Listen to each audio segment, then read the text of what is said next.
originally we were just foster to adopt. We weren't interested in doing any of the other things that came with it. We just were looking for our forever family. And we ended up doing police protective custody.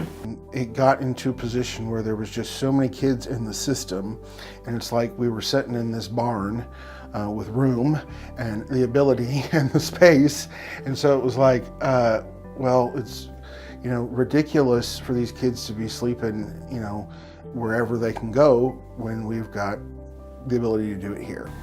And that led us to find the kids that we have now.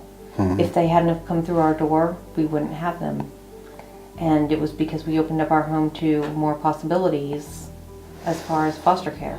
What we noticed was that, you know, there's still so much hope that these kids have. Yeah.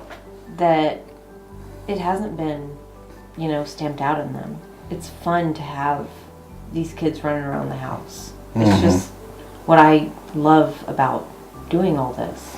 When I went to pick up Landon at the Wichita Children's Home, he was very shy, reserved. He didn't say much at first. He had a slip of paper in his shoe with his grandparents' phone number on it. Mm-hmm. And that just about broke my heart. And when he came home, he was just the most polite gentleman. You know, can I help with this? Can I help with that?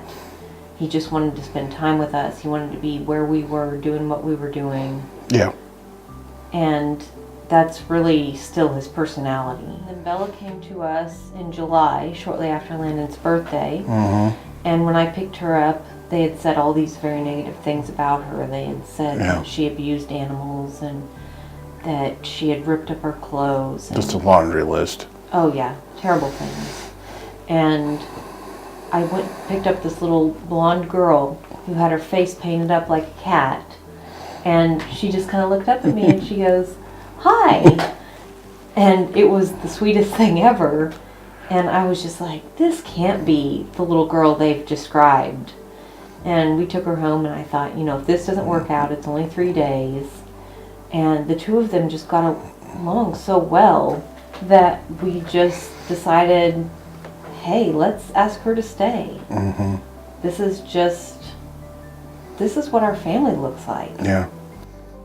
To their credit, they did learn later on how to bicker like siblings, so, Yes. and they do that beautifully.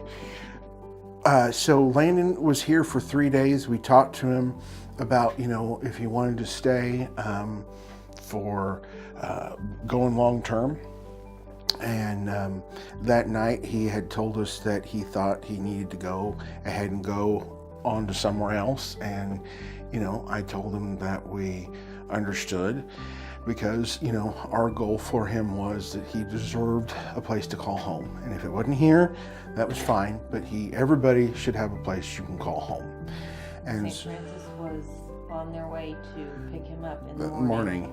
And so that next morning, I woke up early, I couldn't sleep, and I was getting around, and I went to leave, and he was out in the hallway, and he said, "Can I talk to you?" And I said, "Sure, bud, what do you need?" And so, you know, when the kids came in, we'd always offer them, if they were interested in, we'd tuck them in, offer to pray with them if they wanted. If not, no big deal. But the offer was on the table. And so that night, we made the offer. He let us, and our prayer was that he found a place to call home.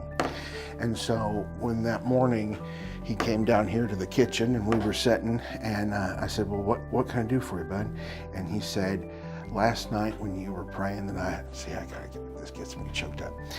When I was praying, when you were praying that I found a place to call home, he said, "I think I already have." So, I've never dialed so many numbers so quick in my life, and I was like, turn the cars around. He is staying put. We got on the So, phone right away, and mm-hmm. we said, "No, please don't come. He's staying." We will bolt the door against you. So yeah, that was where that started, and you know, it's just been going through the process since then. Bella was an easy sell. We asked Bella, and she was adamant that she wanted to stay. She loved her big brother, and she loved everything about the house and us, and she's just a very loving girl. Yeah. She always has been. Very much so. Yeah. The day of the adoption, we are actually going to go out to Urban Air and jump on trampolines. Yeah. Because for so long, as you know, the rules are no trampolines. Yeah. For so long, they've been dying to go over to their friend's house and play on trampolines, or go to their friends' birthday parties at the different trampoline parks. And so we promised them that probably not that same day, but shortly following, that we were all going to go out as a family. And on National Adoption Day, we're going to have all kinds of aunts and uncles that we've kind of adopted for ourselves also there to celebrate with us. Yeah.